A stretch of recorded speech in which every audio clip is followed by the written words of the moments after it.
come off it. There were no black people in the UK before slavery. Well, at this point, I hope you know that ain't true. Welcome to episode 3 of my 4-part series, The Black Tudors. And stick around to the end, because I don't think you've heard this one.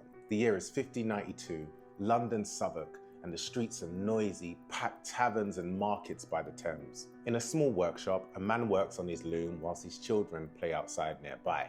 Now, this man was weaving the finest silk for courtiers and customers, the kind that would wear his stuff but never know his name. But his craft and his skill was good enough to keep food on the table and a roof over his head. You know the ting. But then one day he heard a sound that changed everything. One parish and then another, the plague was back. But this time it spread fast and the rich were out of their mate. There was like, long for that, you guys stay there with your plague ting. But all of those by the river, they couldn't even afford to go anywhere. But Southwark was one of the first ones to feel it. Shops closing, ships stopped coming, and fear started to spread faster than the sickness itself. So Del Boy, we can feel the vibe in it, hurry up and get to it. What happens to the man? Does he? Well, the streets outside were quiet, except for the wheels of the carts rolling along the cobble carrying the dead. And then fever entered his home. Sweats, shivering, black swelling under the tongue. Doctors won't come close, and priests are like, see you later.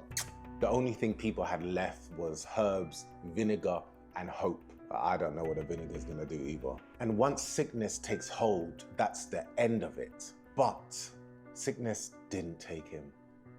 It took his child. His name, Reasonable Blackman, a silk weaver from Southwark and a father of 2. His story reminds us that even in Tudor England, black families face the same grief, the same loss, and the same fight to live. Follow if you're done watching passively. We decode the myth and we don't clap for crumbs. Yeah, this one was a bit sad.